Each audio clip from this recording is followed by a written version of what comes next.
ମୁଁ ତ ଭଲ ନାଚୁଥିଲି ସମସ୍ତେ ଜୟ ଜଗନ୍ନାଥ ବୋଲି କହୁଥିଲେ କାଳିକି ମାରୁଥିଲେ କିନ୍ତୁ ତମେ ଆମ ପ୍ରୋଗ୍ରାମରେ ନାଚୁଥିଲ କାହିଁକି?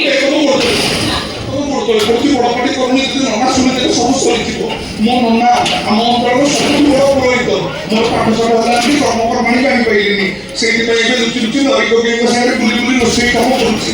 ଯୋଉଠି ବାଘର ବୟସ ସେଇଠି ସଞ୍ଜ ମାନେ ନନା ଯୋଉଠିକି ପୁରୋହିତ ହୋଇ ଯାଇଥିଲେ ମୁଁ ସେଠିକି ରୋଷେଇ କରିବାକୁ ଯାଇଥିଲି।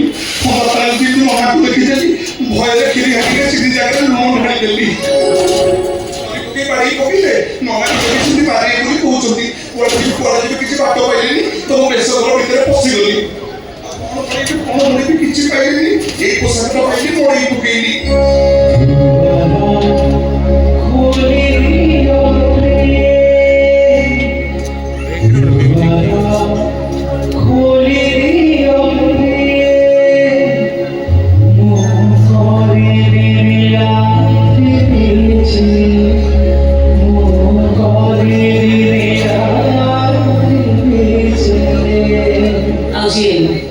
ପ୍ରକୃତ ଜଗନ୍ନାଥ ହେଇକି ମୋ ସାଙ୍ଗରେ ଷ୍ଟେଜ ଉପରେ ନାଚିବା କଥା। ସିଏ ଆସିଥିଲେ ସିଏ ମତେ ଦେଖି କହିଲେ ଓଇ ତୁ କଣ ପାଇଁ ମୋ ପୋଷାକ ମଡ଼ିଛୁ?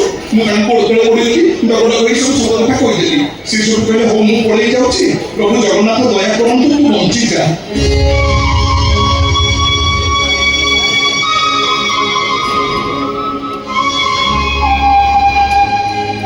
ଏସବୁ ହେଉଛି ସେ ଜଗନ୍ନାଥଙ୍କ ଇଚ୍ଛା।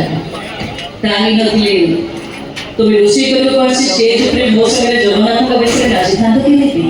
ଆମ ଘରେ ବି ଜଗନ୍ନାଥ ଅଛନ୍ତି ପତିତ ପାବନ। ମୋ ବୋଉ ତାଙ୍କୁ ବି ଜଗନି ଜଗନି ବୋଲି ଡାକେ। ଆଚ୍ଛା ତମ ନାଁ କଣ? ମୋ ନାଁ ହଁ ତୁଳସୀ। ତୁଳସୀ ତୁଳସୀ ନାମ ଜଗନିର ଭାରି ପ୍ରିୟ। ତୁଳସୀ ବିନା ଜଗନିର କିଛି କାମ ହବନି। ଖାଇବ ତୁଳସୀ ନାଇବ ତୁଳସୀ ପିନ୍ଧିବ ତୁଳସୀ କହିବାକୁ ଗଲେ ତୁଳସୀ ରକୁଣାଟା। ମୋ ନାଁ ଜଗୁନି ତମ ନାଁ ତୁଳସୀ। ଜଗୁନି ତୁଳସୀ ତୁଳସୀ ଜଗୁନି ଭଲ ଶୁଭୁନି ମାନେ? ନାଇଁ ଆମ ଘର ସବୁବେଳେ ତୁଳସୀ ତୁଳସୀ ବାସେ ତ ସେଇଥିପାଇଁ କହୁଥିଲି। ଆଚ୍ଛା ମୁଁ ଗୋଟେ ତମକୁ ତୁଳସୀ ତୁଳସୀ ବୋଲି ଆସୁଛି।